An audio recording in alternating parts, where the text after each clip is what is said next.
एक बार की बात है। एक छोटे से भारतीय शहर में रमेश नाम का एक अनोखा स्ट्रीट वेंडर था जो सबसे असामान्य चीजें बेचता था। ट्रिंकेट और गैजेट से भरी उनकी दुकान हमेशा जिज्ञासु ग्राहकों को आकर्षित करती थी।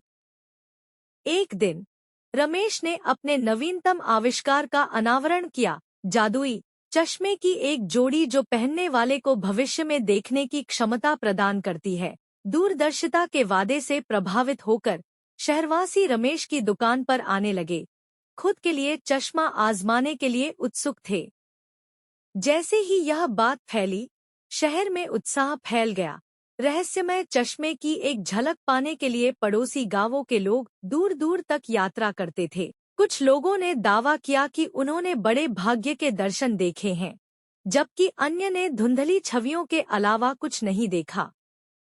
उत्सुक भीड़ में गुप्ता नाम का एक शक्की बूढ़ा व्यक्ति भी था, जो इस तरह की बकवास के विचार का उपहास करता था। अपने संदेहों के बावजूद गुप्ता अनिच्छा से निराशा के अलावा कुछ भी उम्मीद न करते हुए चश्मा आजमाने के लिए सहमत हो गए। उन्हें आश्चर्य हुआ। जैसे ही गुप्ता ने लेंस के माध्यम से देखा, उन्होंने एक ऐसा दृश्य देखा जिससे वह स्तब्ध रह गए।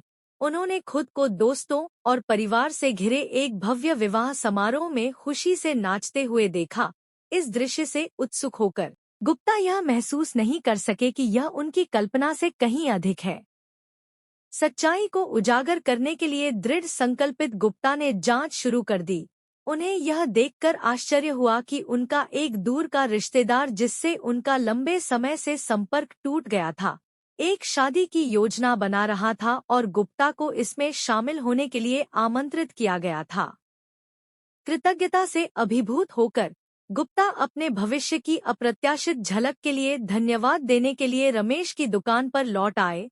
उस दिन से गुप्ता रमेश के जादुई चश्मे की शक्ति में दृढ़ विश्वास करने लगे, और एक बार संदेह करने वाले शहरवासियों ने इस विचार को अपना लिया कि कभी-कभी यहाँ तक कि सबसे अप्रत्याशित आविष्कार भी असाधारण खोजों को जन्म दे सकते हैं। और इसलिए भारतीय लोक कथाओं की जीवंत टेपेस्ट्री में रमेश के जादुई चश्मे और गुप्ता के नए विश्वास की कहानी सदियों से चली आ रही एक पोषित कहानी बन गई, जो इसे सुनने वाले सभी को याद दिलाती है कि कभी-कभी सबसे बड़े चमत्कार कल्पना के दायरे से परे होते हैं।